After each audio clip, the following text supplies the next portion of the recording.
Saudações filosóficas, hoje vamos ler mais uma carta das cartas a Lucílio de Séneca e vamos passar para a carta número 61. Nesta carta, Séneca reflete sobre os desejos, sobre a aceitação da morte, a aceitação da vida, enfim, viver sem preocupações, e etc. Acaba por ser uma carta que reflete bem os ensinamentos principais do estoicismo. Então, Séneca começa por dizer o seguinte: deixemos de desejar aquilo que já algum dia quisemos. Eu, por minha parte, faço o possível por não ter em velho os desejos que tinha em garoto.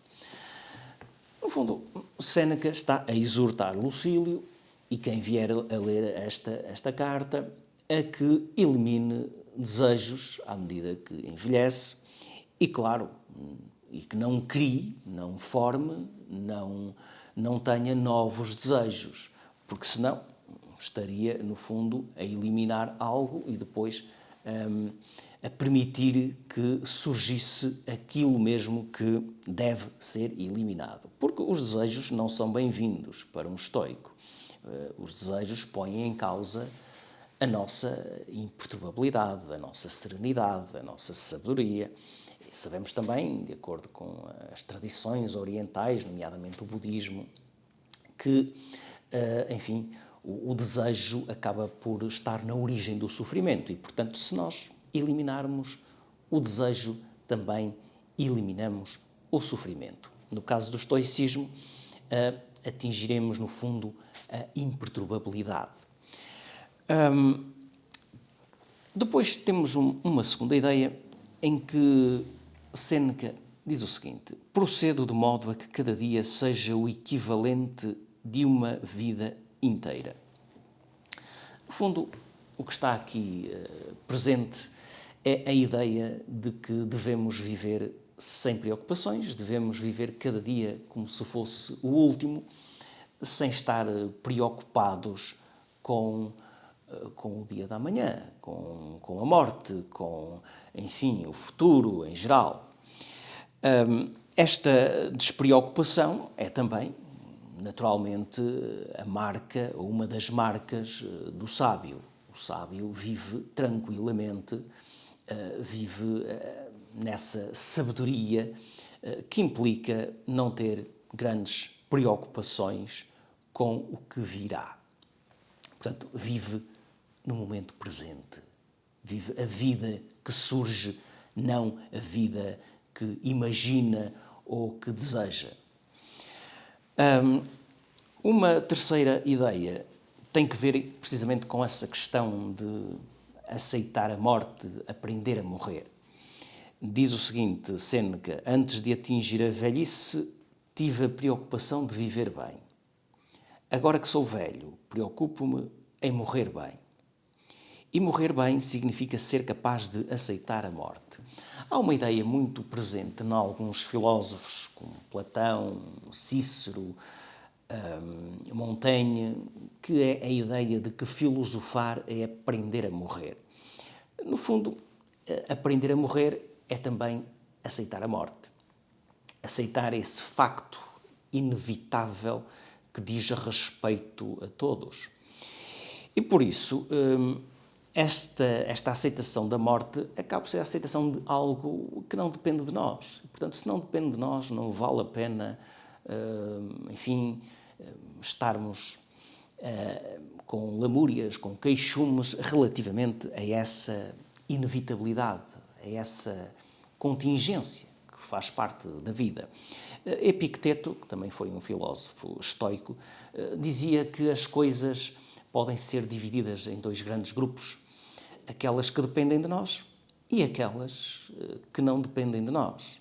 As que dependem de nós são os nossos juízos, os nossos desejos, as nossas opiniões, no fundo, enfim, a nossa vida interior, a vida interior que podemos controlar e à qual temos um acesso privilegiado.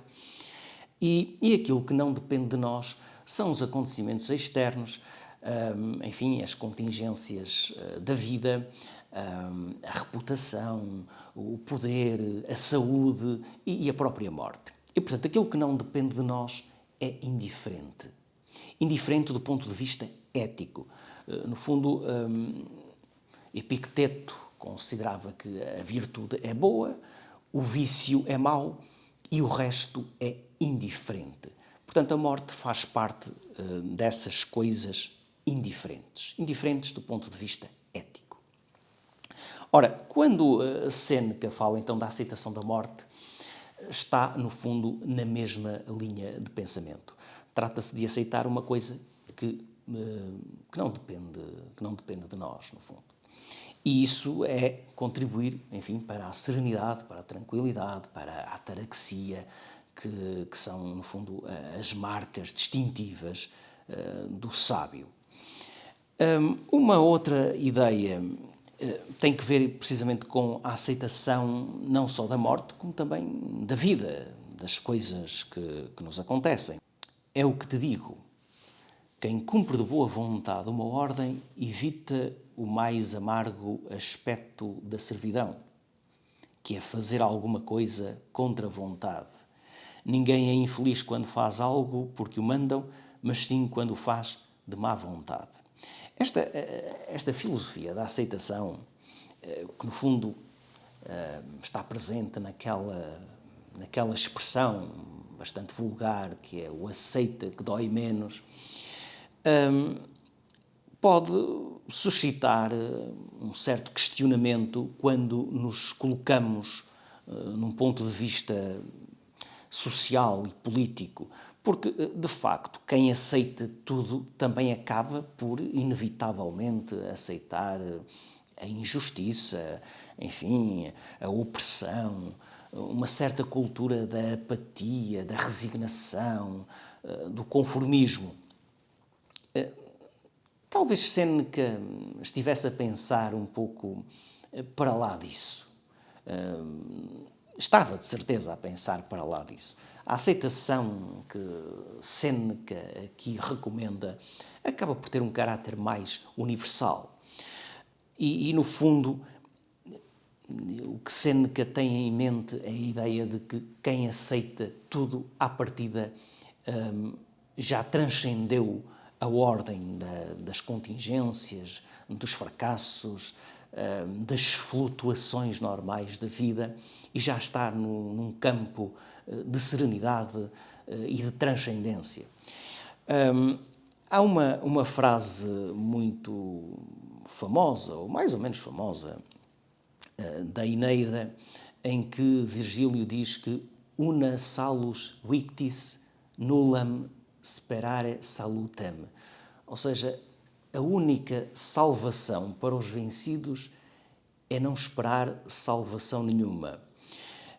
Claro, isto pode parecer um pouco pessimista, mas no fundo é o mesmo dizer o que não tem remédio, remediado está. E, portanto, quando uma pessoa aceita esse facto, quando aceita o fracasso, quando aceita, enfim, o insucesso, acaba por já colocar-se num plano superior, num plano de transcendência.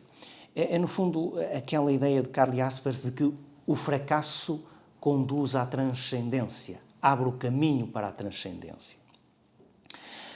Há também uma frase muito curiosa de Virgílio Ferreira, em que ele diz que o ponto mais alto da sabedoria é ver que nada no universo faz sentido e que esse não sentido tem o sentido de o não ter como se o tivesse.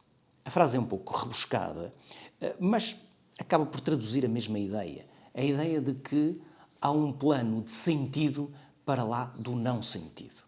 Para lá desta contingência que é a vida, para lá destas perdas contínuas que marcam a nossa existência, existe, no fundo, um plano de sentido. Um plano de sentido que transcende o absurdo que tudo é, ou que tudo pode ser, ou que tudo parece ser. E, portanto, a filosofia da aceitação de Sêneca acaba por corresponder a essa tentativa ou a essa busca de salvação que, no fundo, como que acontece naturalmente quando o sábio aceita tudo aquilo que lhe acontece ou tudo aquilo que faz parte da vida e da morte. E por hoje é tudo. Ponham like, partilhem o vídeo, subscrevam o canal, deixem também os vossos comentários e até à próxima.